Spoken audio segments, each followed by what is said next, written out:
we've been talking, and obviously we're talking about the miracles as you see them in John's Gospel. Now, John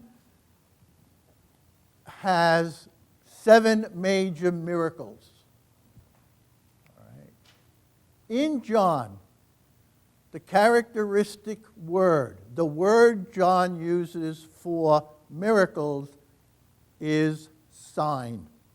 He doesn't use the word miracle. He uses the word sign. Okay? So there are 7 signs in Jesus, in the gospel. All right? Now, up to the end of chapter 12, we have that whole series called the Book of Signs. After chapter 12, from 13 to the end, all right, is what is known as the Book of Glory. So we're dealing with here material that is in the first 12 chapters. Okay. But interestingly enough, when we start to understand these signs by Jesus, we actually have to look at the end of the gospel in chapter 20. And here's what the author has to say in John 20. Kind of sums up John's theology. Now, Jesus did many other signs in the presence of his disciples, which are not written in this book. But these are written so that you may come to believe that Jesus is the Messiah, the Son of God, and that through believing you may have life in his name. Now, there are some key words in there, belief and life primarily. So, these miracles are called signs. And what is their purpose?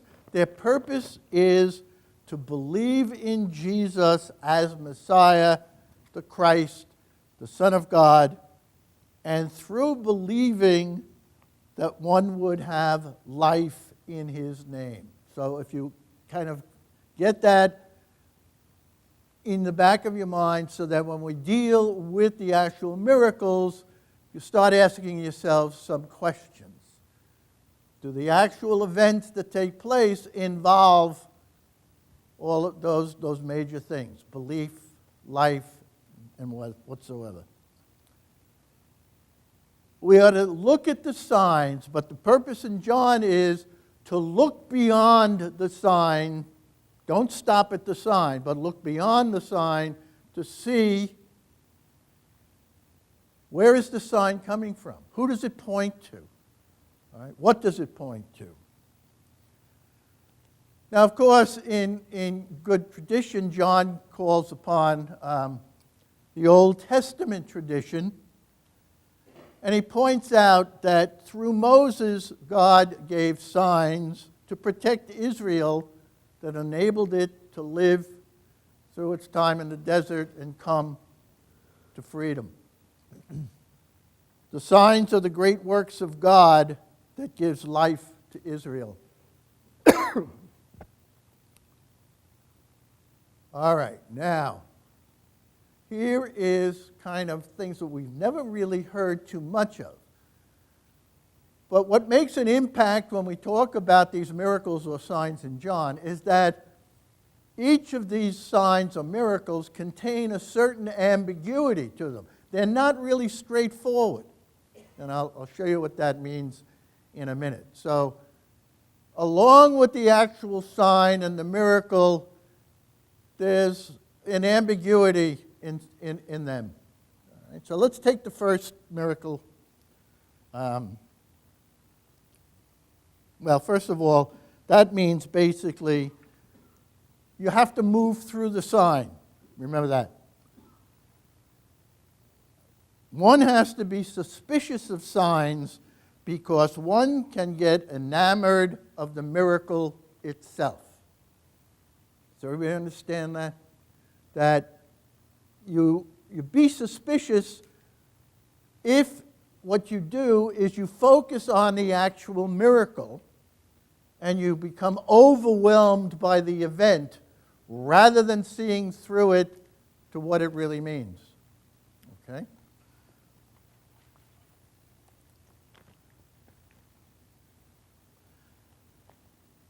faith is an important response to these miracles. So the first sign. What page are you on? I'm on page 2 of the text. I'm on the summary. Summary is on the back of. Summary is on the back of page 1 of the.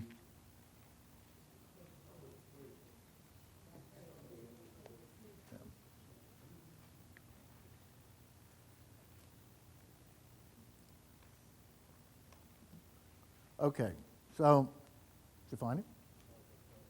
All right.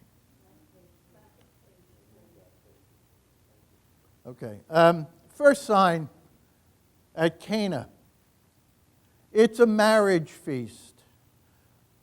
But the story itself can be a fusion of two traditions, if you will. All right? The story is about a miracle, but a miracle of abundance. Okay? Changing water into wine. The abundance of this wine. All of these stone jars filled with water. And not only the amount, but the quality. And remember, these marriage feasts are not like a marriage reception at Russo's on the Bay in Queens. These marriage receptions, they went on for a few days. So to have all of this wine, they were really juiced up. But as he said, usually you serve the best wine first, and when people get soused enough, you serve them the lesser quality wine, and they're all happy anyway. Okay? But in this case, you have this miracle of abundance. Okay?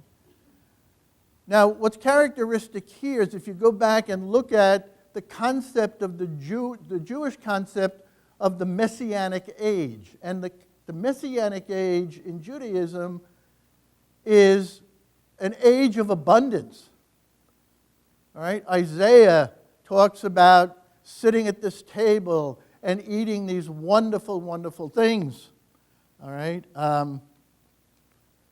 This kind of brings to mind my own personal crusade.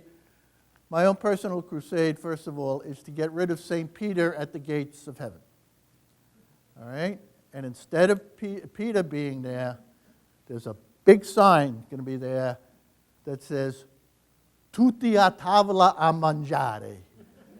And who's going to be standing at the gate but Lydia herself, welcoming everybody to the table.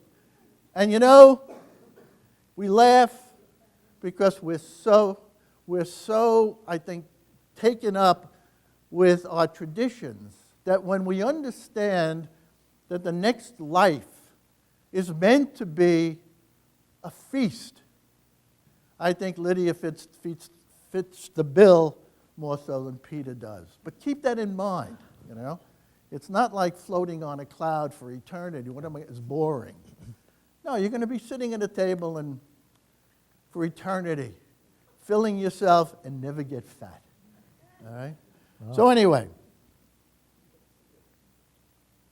if this is a miracle of abundance, then Jesus himself is pointing to this Messianic era. And Jesus is saying here, I am bringing about that Messianic era. But there's an ambiguity to it, the second part. And this is very, very interesting because people very often wonder about this. It calls into question the relationship of Jesus and his family. Some interesting wording in this story. Jesus turns down family ties in favor of discipleship ties. Water is thicker than blood. We'll see what that means. Blood is thicker than water, family before everything else. But what Jesus is trying to get across is water is thicker than blood. Right? Christian community is a community of equals limited in one faith in Jesus. At the feast, Mary, and by the way, John never uses her name in the whole gospel. The name Mary is never used in John's gospel. Makes a request of Jesus as his mother. But Jesus seems to distance himself. And that very familiar phrase, woman, not mother, woman, what is there to you and to me? My hour has not yet come. So there's a beginning of an understanding of family relationships getting tied up in here. All right. Mary then, as a true disciple, and when we talked about Luke last year, we mentioned that the first and major disciple was Mary. All right. Mary, as a true disciple, then goes to the servants and says to the servants, do what he tells you to do. So it's Mary as a woman of faith telling the servants, do what he says. And they do. And then what happens is you get from the faith of Mary and the faith of the servants to obey that, Jesus then responds. And we'll see in most of the miracles, especially of healing, most miracles are preceded by faith in some way or another. But it's an initial faith. So let's go to the second sign, the curing of the centurion or official's son. A centurion is in Cana. He lives at the bottom of the hill in Capernaum. And the centurion goes to Jesus and says, come on down and please heal my son. He's on the verge of dying. Jesus then very interestingly says, and not directed at the centurion because, excuse me, in the Greek, the words are in the plural. He says, unless you, meaning you people, see signs and wonders, you will not believe. All right. But the royal servant, the royal centurion was persistent. Please, come on down and please heal him. So, Jesus, through his creative word, his healing word, cures the son.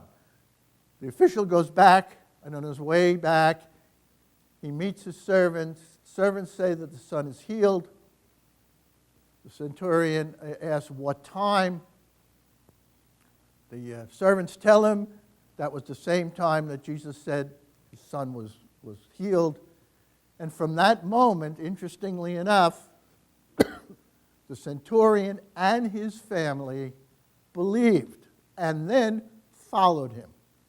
So there's an effect to that miracle. Okay. However, we now go to the healing of the man at the pool of Bethesda, where the tide turns a little bit here. It's a very, very strange interreaction between Jesus, the man, and the priests, and so on. The man is sitting at a pool, and the tradition was that at a certain point an angel would come down and stir the waters. And the first one to enter the pool after the stirring of the waters would be cured. Jesus runs into a man who's been there for 38 years. And the man says, I haven't had anybody to take me into the pool. Well, it's very interesting because Jesus says, do you want to be healed? The man doesn't answer him. And I think in where the ambiguity comes in is Jesus looks at the man and says, after 38 years, do you really want to be healed? Or are you just doing this all right, as a way of life, making yourself feel better.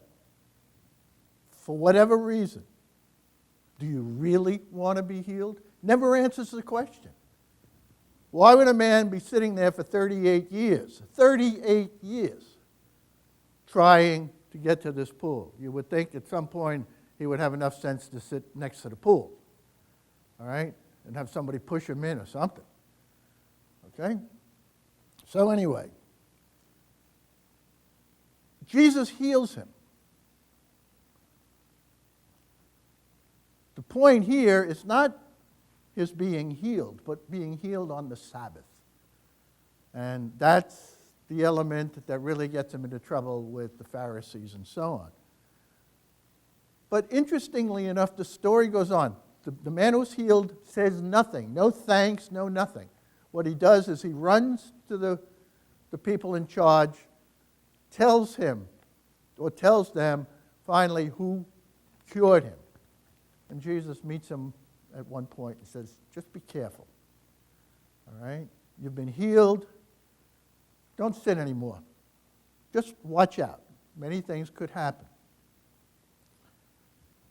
So the sign makes you wonder what the outcome is. The man was physically healed, but obviously there was no effect except the physical healing. All right? And that's an important thing here. This is a miracle where there is no faith, there is no thanks, there's no life. Excuse me.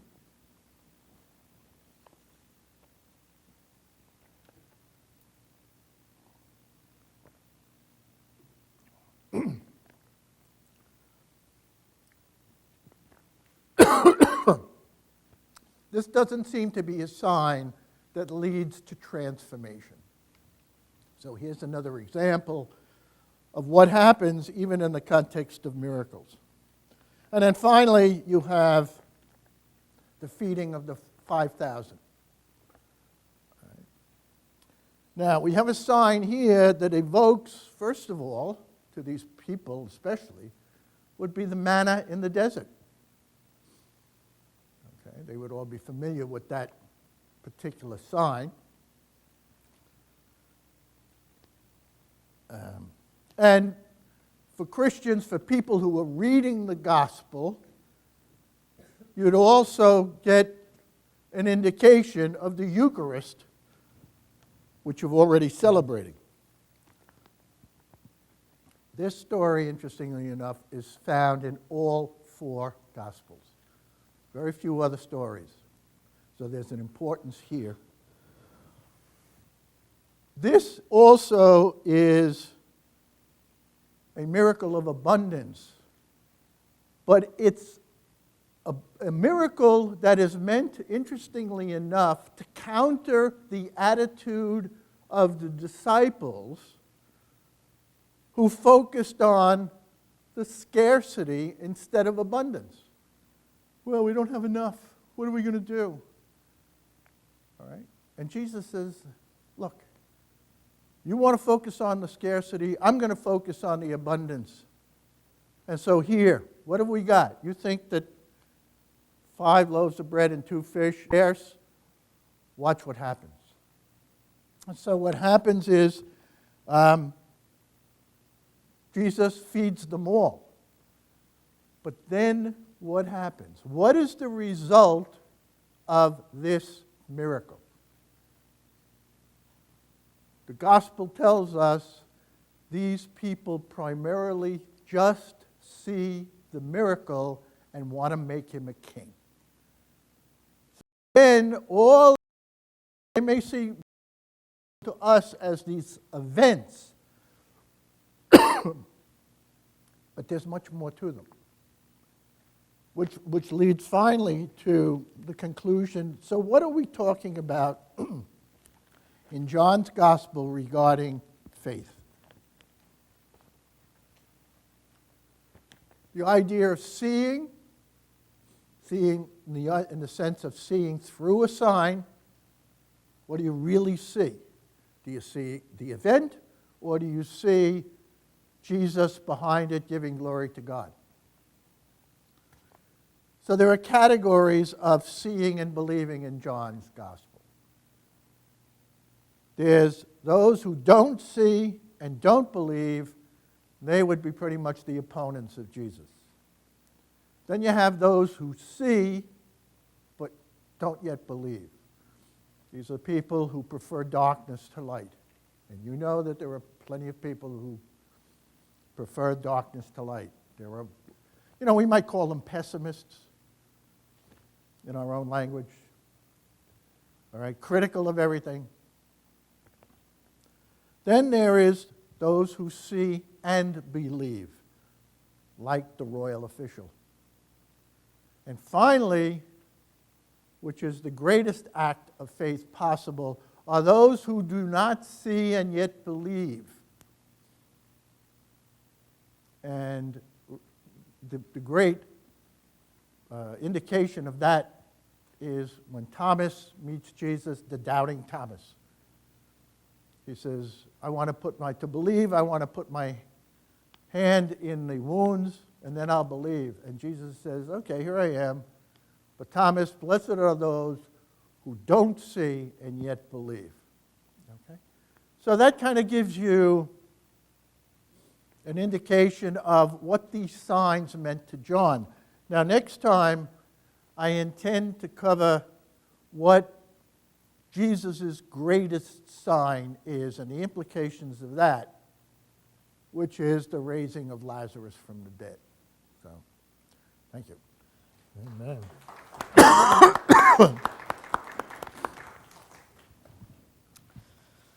Thank you, Don. Okay. So, miracles. Who believes in miracles here? Wow. Okay. All right. It's a miracle that you're here on such a beautiful day. So I guess that's really one of the indications. So what is a miracle? When Jesus performs miracles, and I think the most important message that Don conveyed here is that the purpose of a miracle is not to believe in the miracle itself and make the person who performed the miracle as your leader.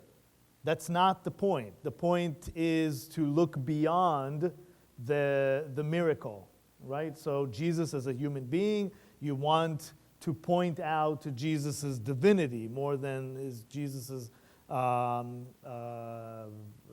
humanity, right?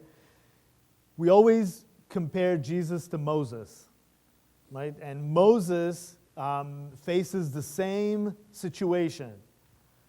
God meets Moses at the burning bush, and in order for Moses to be sure of God, he has to show him a couple of miracles that he would then convey to the people so they will believe in continuing with Moses further on.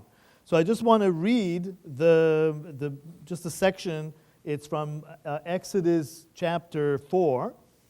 And it is Moses responds to God when God tells him, I want you to go to Egypt. And Moses said, but they won't believe me, right? So this is what happens. Moses responded and said, but they will not believe me, and they will not heed my voice, for they will say, God did not appear to you. God said to him, what is that in your hand? And he said, a staff. He said, cast it on the ground, and he cast it on the ground, and it became a snake. Moses fled from it. God said to Moses, stretch out your hand and grasp its tail. He stretched out his hand and grasped it lightly, and it became a staff in his palm. So that they shall believe that God, the God of their forefather, appeared to you, the God of Abraham, the God of Isaac, and the God of Jacob. So was the first miracle. Then there was the miracle when Moses had to put his hand inside his garment, take it out, and it was all with filled with leprosy, and then put it back, and it healed. Okay? What is the message of the miracles? God said to him, it's not that they will believe in you, is that they will believe that I sent you. Right? This is the most important thing to understand about miracles. Miracles, the definition of a miracle, is an act that suspends the laws of nature. Which means that what the sign's supposed to show us, which is a miracle is a sign, is to tell us there's something further along.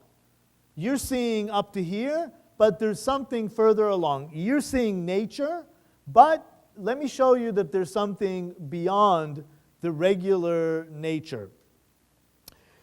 In Judaism, we talk about two types of miracles.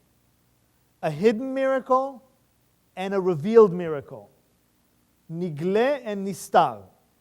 So the word for nistar even has the word nes in it. Nes means a miracle, which is a banner also. It means that this is a big sign. So this is a hidden miracle, and a revealed miracle is the other type. So I'm going to ask you now, when the sun rises, okay, I know that we circle the sun doesn't circle us, but the sun rises every morning, right? That we travel in great speed, right, on a planet, Earth, and we circle the sun, and every morning we see the sun, and then it sets in the evening. Would you say that this is a revealed miracle or a hidden miracle? Who thinks it's a hidden miracle? 1, 2, okay. I assume the rest believe that it's a revealed miracle, right? Because it's right in front of our face, right? No. Those who said that this is a hidden miracle were correct. Why is this a hidden miracle? Why? It's in our face. Exactly because of that. Because it's in our face, we're used to it.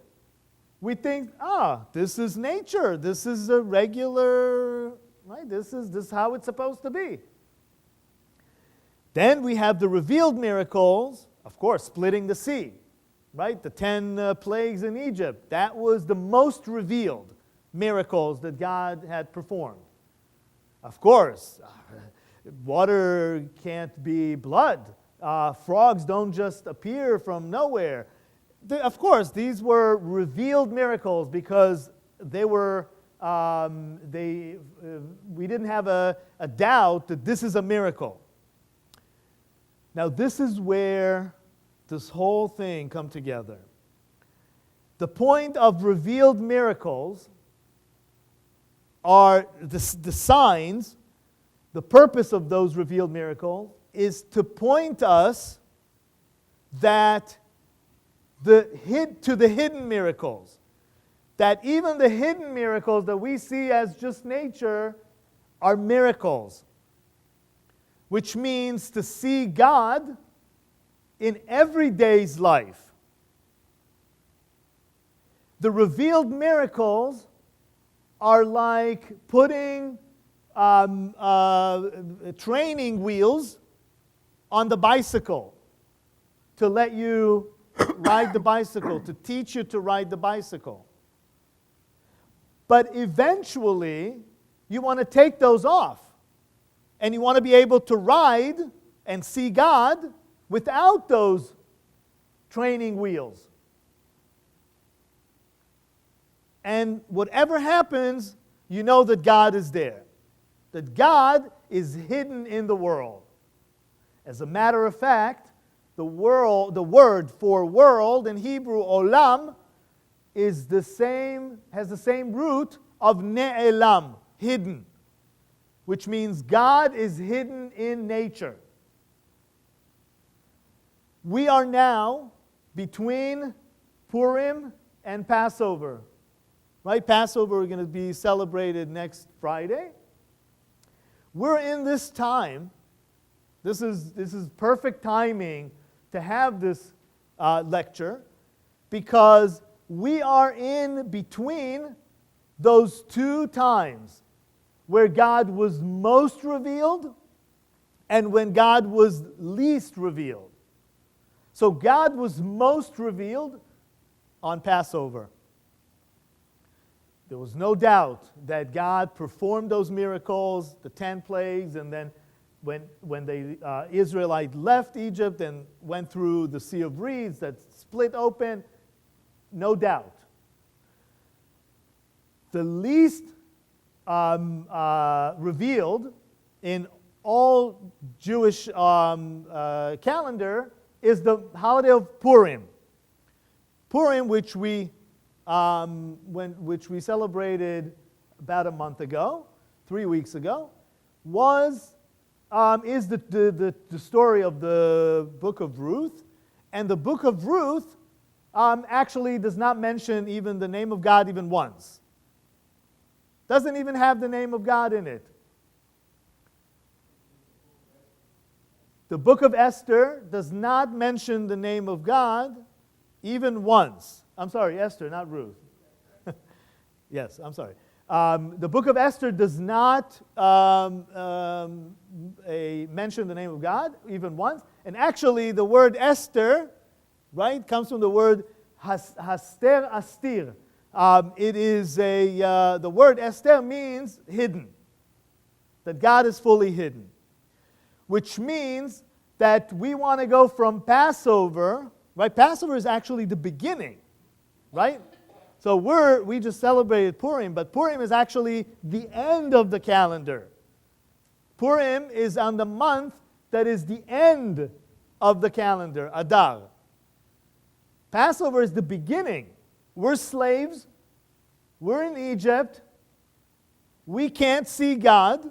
We need revealed miracles. We need to start training how to be free. So we have those training wheels that we start. Then we go all the way to Purim when God is totally hidden. God is telling us, giving us the freedom to freedom of choice again. Slave does not have a freedom of choice, or at least the freedom to act, right? When are you totally free? Are you totally free when your parents sit in the room and watch you all day? Or when they're not there? Right? That is the point. It's not that God does not watch us, does not operate in the world. But if we see God like that all the time with a revealed miracle, we're not going to be able to act. It's too overwhelming. God wants us to get to the point, back to the Garden of Eden, when we're naked, right, and we don't think anybody's watching us. And that's the total freedom. To be able to act, right, in a total freedom. And really that is the circle. So the point is to get from revealed miracles are the signs that go around to show you that even the hidden miracles, the regular nature, is where God operates. Okay? Now, the name for miracle in the Torah is, like Don said, it's ot. Ot means a sign, but it also means, in Hebrew, the word for letter. Every letter in the language is called ot, which means that this is a sign. Every letter is a sign. Now, it's like when you travel on the road with the car, right? You see signs. Some people see it, some people ignore it. Some people see it and ignore it, which is the worst, right? But they're there. So the whole Torah is really a bunch of signs. And you're supposed to look through the signs. Now, they're ambiguous. That's another point that Don brought out. Of course they're a bit ambiguous. They're ambiguous because everybody has to have the freedom to discover it. If it's always, all day long, we would live with revealed miracles, that's not the way that God wants to have a relationship with us. Imagine a parent that only when your parent is in the room, you act nicely. No. The point is that you would take that when you're also alone. That really is the relationship. So all these are signs. Now, between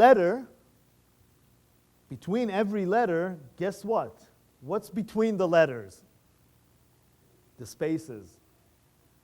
The spaces are more important than the letters. The signs are very important. Of course, you have to read the signs. But the Talmud says that Jerusalem was destroyed. Why was Jerusalem destroyed? Because the rabbis went with the letter of the law. You would think, oh, that actually sounds great, that they went with the letter of the law. But no, that's not good. Or it's not good enough. It's not good. Because if you're staying with the letter of the law, that's sticking to the signs. You're limiting yourself to the signs, to nature. And then that's idol worshiping. The point is not to worship the sun, but to see the sun as a sign that God operates in the world. That's a miracle. That really is the sign. So because people did not go beyond the letter of the law, beyond the signs, it destroyed Jerusalem. I can understand it, but it takes time to realize that God wants you to look up. The signs show you the road ahead, and in this case, look up. When Moses brought the people to the Sea of Reeds, and then they crossed the Sea of Reeds, right after, just before they started singing, the text said to us, the Torah tells us, on that day, God saved Israel from the hand of Egypt, and Israel saw the Egyptians dead on the seashore. Israel saw the great hand that God inflicted upon Egypt, and the people revered Hashem, God, and they had faith in God and in Moses, and this is the key, his servant. That's the key, that Moses is a servant of God. If they had believed, if the text stopped right after and they believed in God and in Moses, we would have a problem. But it says, God and Moses, his servant, bringing it back, right back to God. This is the point. Okay. Now I would like to conclude with something that we also celebrate, the miracle of Hanukkah. Everybody knows the holiday of Hanukkah. The miracle of Hanukkah really sums it all up. It's kind of in the middle between that full circle that we make from Passover to Purim, and maybe we need another reminder in the middle of the road to point us to that again. So the miracle of Hanukkah is the miracle of the oil, right? Oil is shemen in Hebrew, and it's also the word for 8, shmone. The letter, and we celebrate it for 8 days, so it's very clear sign that it's pointing to beyond nature. Water, it also surface beyond the water. Water symbolizes creation. 7, the number 7, symbolizes creation. It's telling us, look beyond. That little thing of oil brought you beyond. If you see it as the sign, it will bring you beyond. If you look at the world, you'll never be enough. It'll never be enough. You'll look at the scarcity. But if you look beyond, even a little jug of oil will bring you there. And from destroying Jerusalem, it'll bring to the rebuilding of Jerusalem. And Hanukkah is the rededication of the house. How do you rededicate the house of God? By looking beyond creation, beyond nature, at the little jug of oil that is a sign for pointing up to God. Thank you.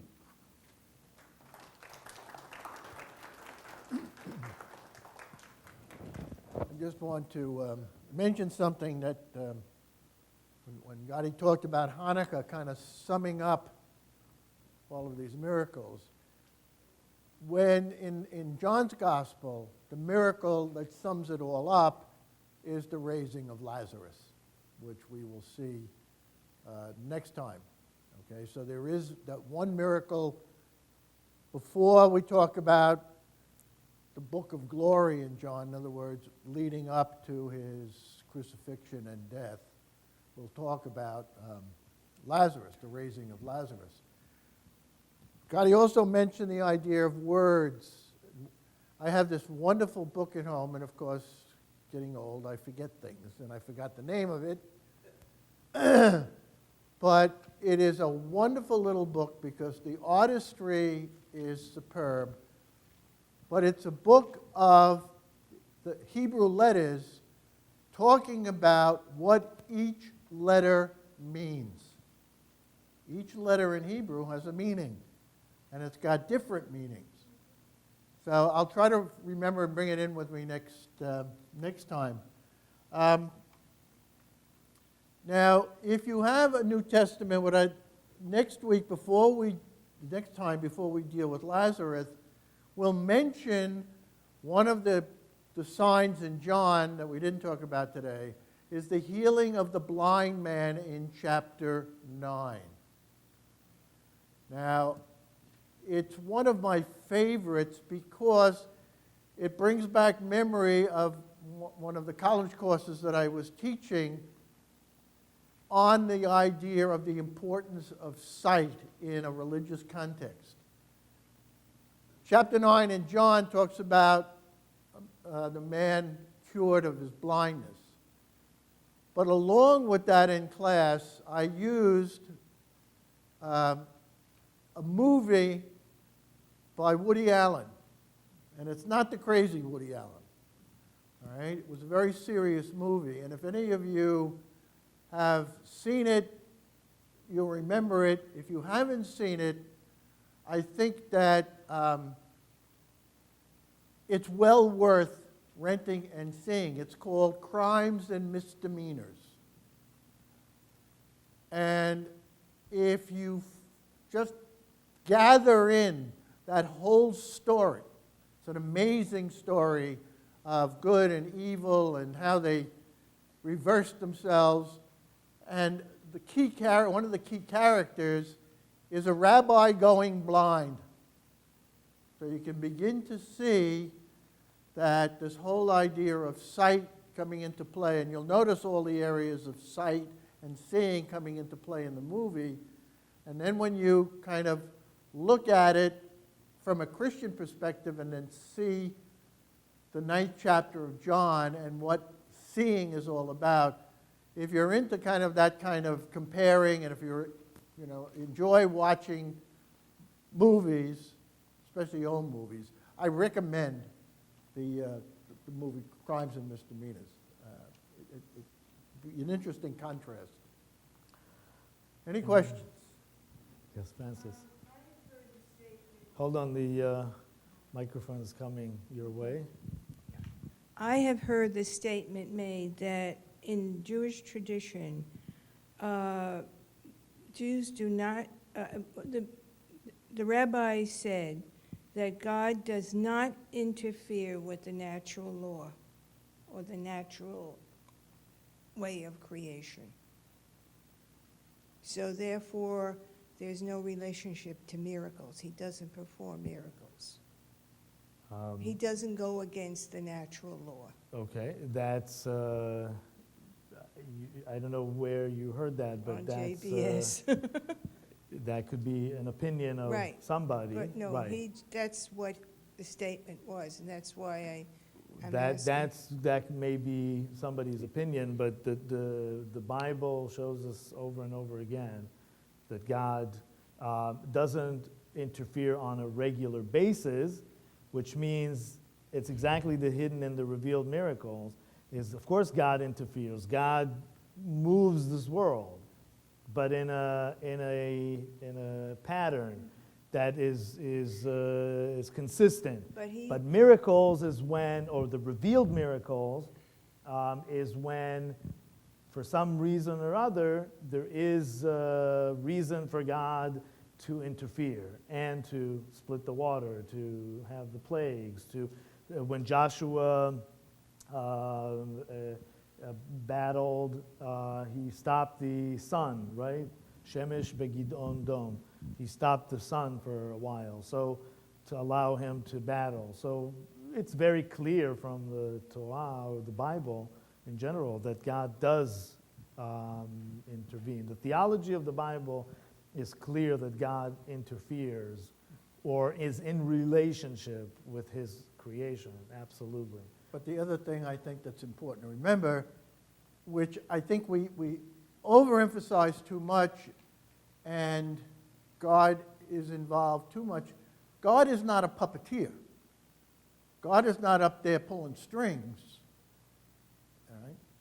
God is letting us be totally free. But I think so often people will see God as the great puppeteer, and therefore, what does that lead to? Well, the big thing that it leads to is when something goes wrong, who gets blamed? God. You know, you were pulling the strings. Well, why'd you pull this string? Okay? And I think that that's, you know, we have to balance out the fact that God does not, as a matter of course, interfere, okay, in human life. But there are moments where we do believe, and there are certain instances scientifically, okay, where we've seen, beyond a question of a doubt, that there have been actual healings, and one of those places is at Lourdes, all right, in France. That's one of the reasons why the doctors that they use to examine these patients and to make the statements of cures are either atheists or non-believers in some way. Okay, it's kind of a written rule. So there are indications that God does somehow interrupt at times the laws of nature, but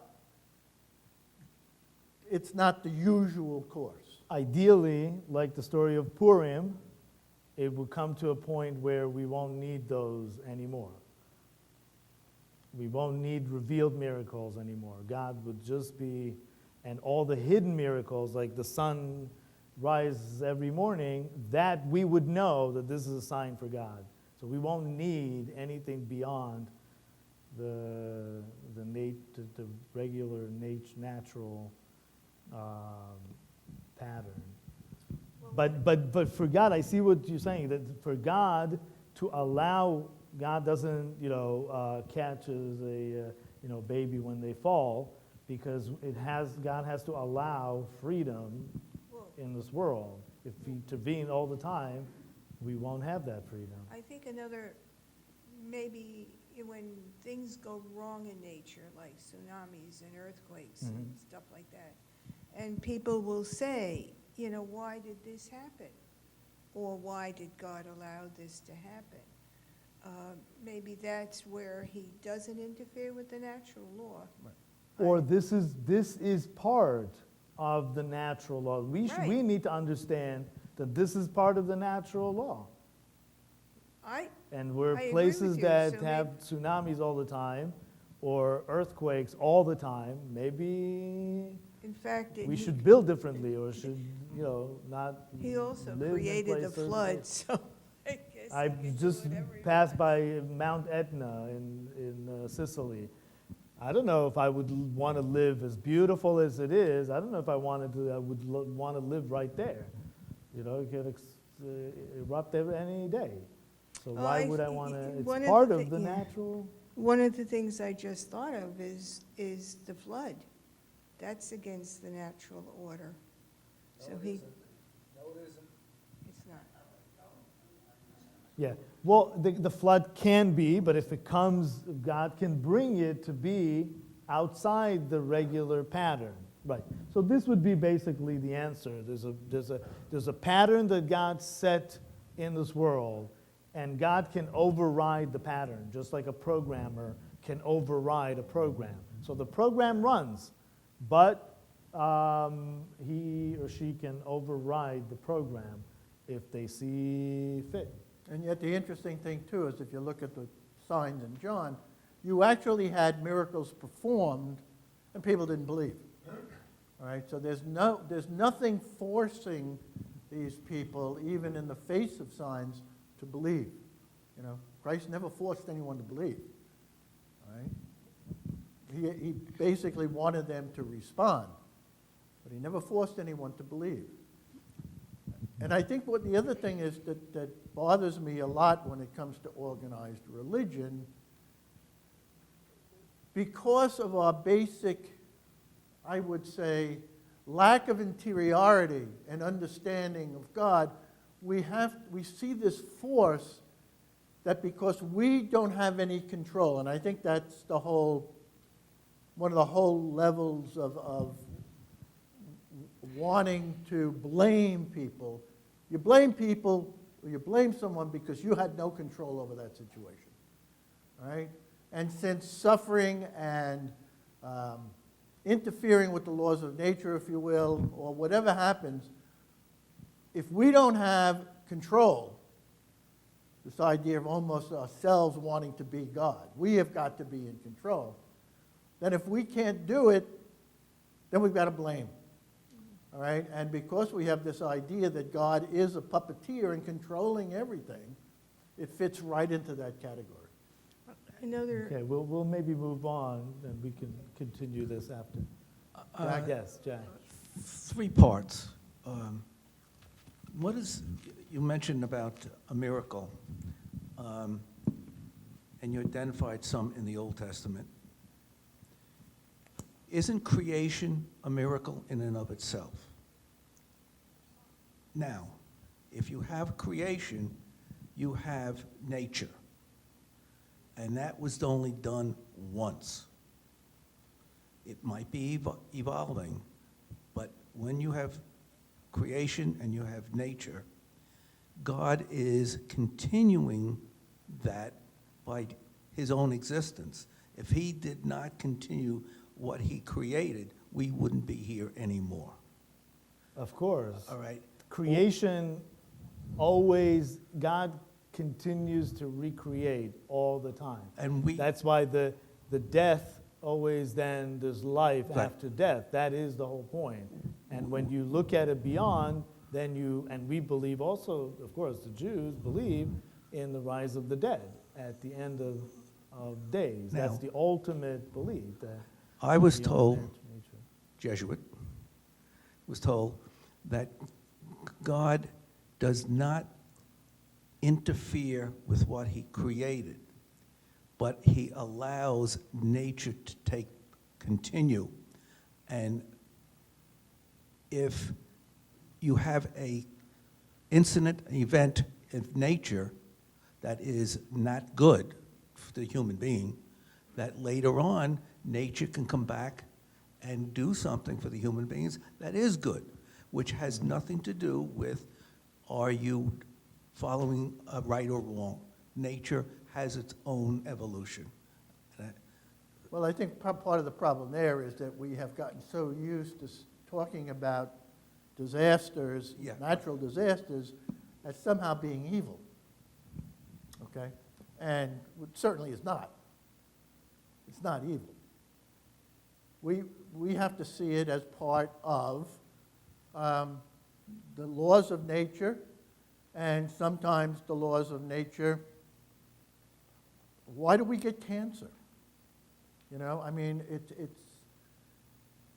there are a lot of things that just mean that something is happening in terms of the natural order of things, all right, which is the usual way. All right? I mean, when we talk about miracles, we're talking about such extraordinary events, okay? But we have to see it as all part of this. And the other part of it is, since we are created in the image and likeness of God, all right, we are called to co-create with God. We are co-creators with God, and therefore we are called upon to continue creating. Okay? So, I'd like to make a point here before we continue. Creation itself, and this was the point that I was trying to convey here, that creation itself is a miracle. It's just a hidden miracle we take for granted.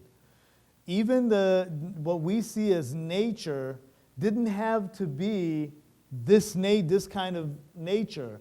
God could have created human beings with the ability to fly, created other creatures that can fly. Why couldn't human being fly? God could have created a different natural order.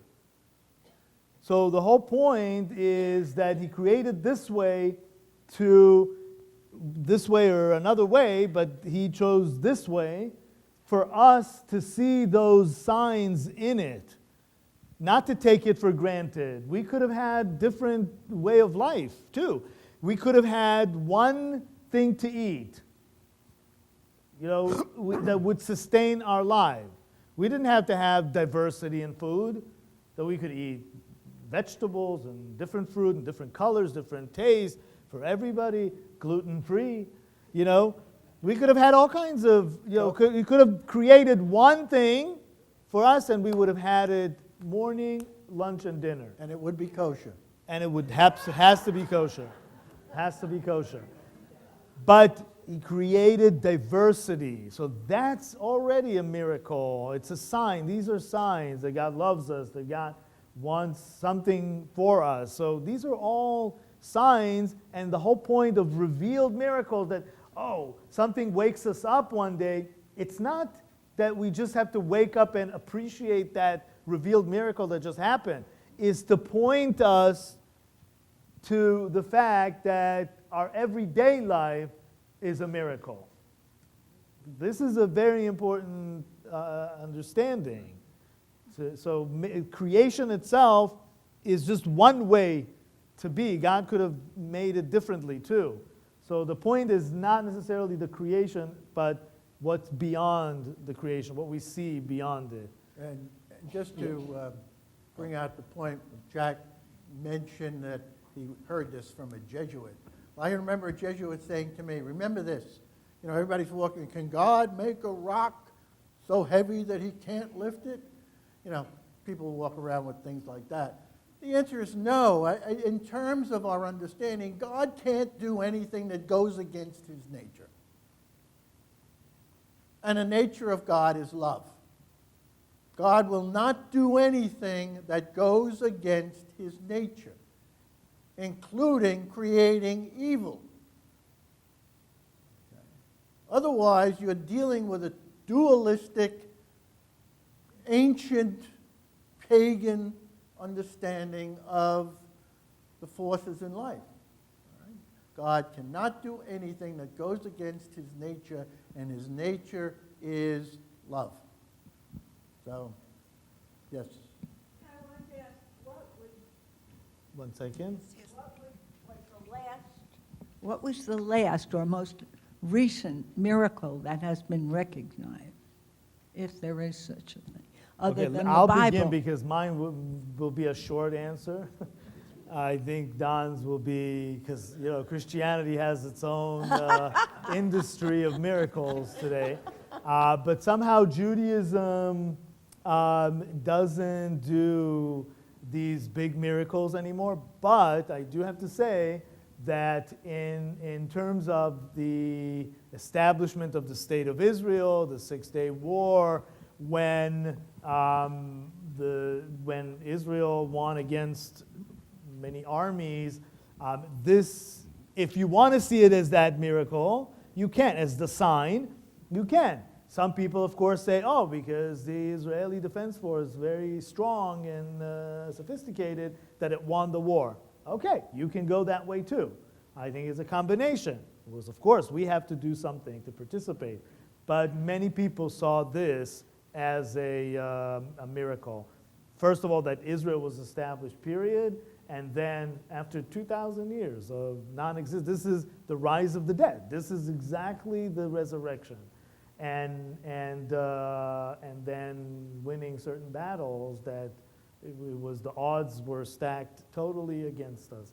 So that is, we see that, but we don't have those miracles that we see. People go to graves of righteous people and pray there and hope for miracles, but that's about it for us. Now, Don will take the next 15 minutes. I think the last great miracle that we all perceived was very evident in Pope Francis keeping Donald Trump off the headlines for 3 days. Okay, that to me was the biggest miracle. But again, we have miracles. Is that a hidden miracle or a revealed miracle? I don't know, but we thank God for it. Okay. When you talk about, and I won't go on for 15 minutes because in a certain sense I can't. What we basically perceive, at least in Roman Catholicism, is that there are what we would call objective miracles. Things attributed to God that kind of interfere or break the law of nature. All right? We see that happening in different ways. As I mentioned to you before, the healings in Lourdes. All right? Very often, though, we see private miracles which particular individuals work one-on-one, which cannot be explained. And then there's the whole realm of spiritual, psychological, emotional miracles where, you pray for your mother who's ill and she pulls out of it and you say, oh my God, it's a miracle.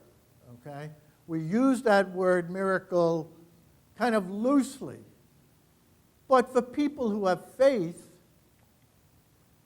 it does confirm what they believe in terms of prayer, and it confirms their faith in their God. The problem comes is when they pray and things don't happen the way they want it. Okay?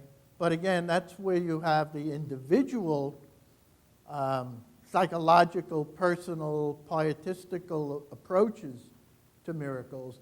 And miracles in the public arena can be proven. Don't the saints, all the saints in there, going to be a new saint, they have to be a Christian? Well, yes, the saints in the Catholic calendar have miracles attributed to them. But those would be the type of miracles that can be proven medically. Okay? So, there's no suppositions here. Oh, yeah, there are miracles, I would say, all the time. Yeah, Harvey. Where in the Torah or in the deity, certainly enough. Where is the deity first mentioned as male? I mean, you keep saying he did this and he did that, and you say the Right. same thing. What is the word for God in Hebrew? I Okay, don't so read you're Hebrew. totally taking I'm us. going backwards. It's Because the Jews were in Egypt for a long time, and a lot of what happened in the Jewish religions come out of ancient Egypt. But the Egyptians did not have deities all male. I mean, there's a hawk that's a deity. There's Nubis is a deity. And so where did this he come from? Which is something that I always wonder okay. about. So it starts with the first verse in Genesis. God created in the beginning. God created the world, and of course Hebrew has feminine, masculine form. So Bereshit bara. So it's the second word in the Bible, in the Torah, is already male, referring to God as male. It's the masculine form of the word. Now, it's understood unanimously that God is not male. We refer to him in the masculine form, but God, of course, is male, female. There's no gender in God, because God is not a human being. God doesn't need to procreate. So there's really no male, female. God is either male and female or neutral. It's not really, we don't attribute anything physical to God. So male, female is what we say, lo shayach. It's not even a question. And if God created human in the image of God, in male and female created them, then of course there's the two elements. Nobody for a second thinks that God is an old man sitting in the clouds. If you're still stuck there, you're stuck on the sign instead of going beyond it. Yeah, and You're I stuck think- with the painting Michelangelo put on the ceiling. God is but touching again, man. Again, I think most of our use of the masculine comes, number one, from the fact that both Judaism and throughout all of the Western world especially was patriarchal. Okay, and I think that that's part of the key. And then again, when you are let's say studying or using Latin or Greek or whatever it is, the presumption is the male pronoun. Okay, when you're talking, even in terms of a group, all right, the masculine plural is used in normal cases. So, I mean, it's something that has come down. We certainly do not, we do not believe that. It's the default pronoun. Right. It's not really because God is male. But actually in recent years, there's a movement to make the God language egalitarian, or what is called objective, or something that is not. So when you say, God said, you don't say he. God said so and so. God, as God wanted. So you never actually use the pronouns of And I also male, think to feminine. add to that, I know there's questions, but to add to that, I think in today's world, the masculine world is becoming more and more sensitive to the fact that it has a feminine side. And therefore there is that sensitivity, so that when we talk about Jesus, when we talk about God, all right, you begin to see the idea of looking for and seeing kind of almost the feminine side of God. I mean, don't forget in the story of creation, you know, we are created in the image and likeness of God, male and female, he created them. So in terms of the image and likeness of God, male and female kind of fit together. So I think that sensitivity is coming to play more and more. But even in the wisdom literature in the Old Testament, right, God is perceived as wisdom, and wisdom is feminine. Okay? So again, that whole point even in the Old Testament, I there just is want to this- clarify, God meaning Jesus. When you interpret Jesus, because we say wisdom is the Torah, it's not Yeah, but no, God. but when I'm talking about the book of wisdom in the Bible, Yeah, that wisdom is compared to and being a manifestation of God, but it's feminine. right. God has many manifestations. One Right. of them is Right. the chart. But just before this is, even though this was seemed to be a side question, but actually what I would take from it is that this is why in Judaism and the Torah tells us not to make any images of God. So we don't get into that. So we don't get stuck with the image, the sign. John, Yes. John 5:1, what is the festival? In John chapter 5, verse Right. 1 says the festival. What festival is that? Not sure. Sukkot? Is it Shavuot? John 5, So 1. while Don is looking it up, there was a question here. Hold on one second. The microphone is getting. The word love in different cultures, nationalities, and at this time that we're talking, it's a very loosey-goosey word. Subjective. Yes, dear. In Hebrew, the word Yes, thank you. ahava, the root of it is to give. So you can love a human being, you can love an animal, but anything you love, you give it. You give it something. So that if So we try creation yes, and God, being elaborate and God Giving. give us something, Yes. that's love. thank Well, to follow through with that question, John 5:1 says, after this there was a festival of the Jews, and Jesus went up to Jerusalem. They don't specify specifically, but it had to be one of the three festivals where Jews would go to Jerusalem. So that would either be Passover, Shavuot, or Sukkot.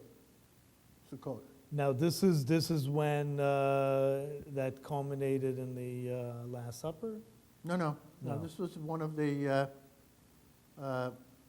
this is just before Jesus heals the man at the pool of Bethesda. So All right. do we know at least what season it was? We don't. No. We don't. All we know is that it was one of the festivals that Jews would go to Right, Jerusalem yeah, for. so- But they're not sure. One of them.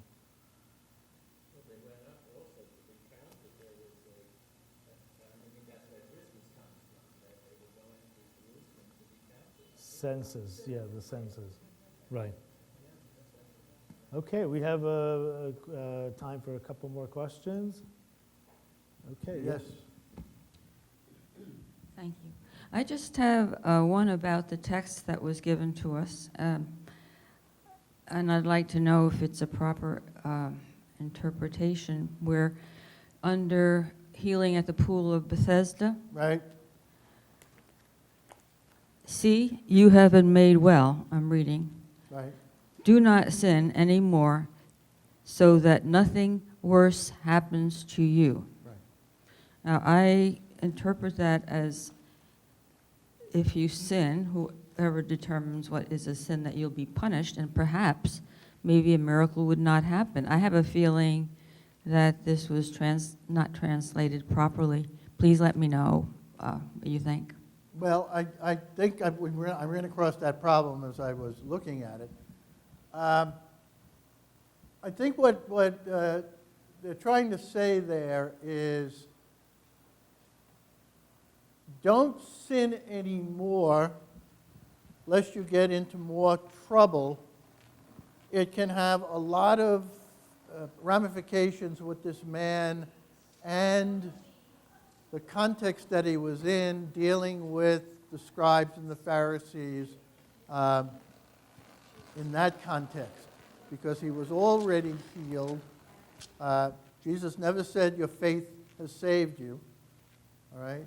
All he said was, look, you have been saved, but I'm telling you right now, be careful, because if you start sinning, these people are going to start coming back to you and questioning And, I mean, that's about as far as I got with this. It was. No. No, it seems to be one-on-one here. Yeah. Okay, I think we have time for one more question. Or not. Yes. Yes. They were discussing miracles. The man kept saying, I don't understand the Jews when they're understanding miracles. When they had all the God did in Egypt, in the sea parting, and getting them through the desert, and getting them through this, and getting through that. What more do they want? When are they going to see the light? And I thought that was a very interesting comment. Yeah, and I guess we can definitely conclude with that. This is the point. When you're a slave, you keep going back to the darkness. You want to go back to darkness. You feel just more comfortable there. So you see, but you don't want to see, right? Because it's scary then. It's responsibility. If you're free, if you're really free, there's also the part of responsibility. And a slave does not have that responsibility. And that is exactly the process of doing this whole cycle and getting to a point where even without seeing big miracles, you still believe. The other comment I want to make, when the lady said something about the consequences of your sin, Right. does that mean, people have said that you are sick because Your you've parents sinned or your parents have sinned? That can't be an association in this case, can it? No. No. No. And Thank the other you. thing to you when you talk about the signs and what more do they want, you just have to look. We don't understand that these people, not all the Jews and not all the Christians were good living people. You have human nature, which can be all about me. All right, and you see a sign, and all you want to do is you don't see yourself in terms of a community where these signs are helping the community or helping you to help the community, but you just see it as kind of a self-centered act. Oh man, I'd love to make this guy king because look what he can do. He can make pizzas every day. And didn't our Lord say that you have seen me do this, all these signs, and you still don't see? Right. Exactly. That's why the ambiguity and the spaces between the letters that we spoke about. Then some people see it, some people don't. And we'll conclude with that. We can continue. Thank you very much. Thank you very much. And the next meeting is Sunday, May 1st. May 1st. Yes, we're catching up. We go May 1st and then June 5th. Thank you very much. Thank you again for coming.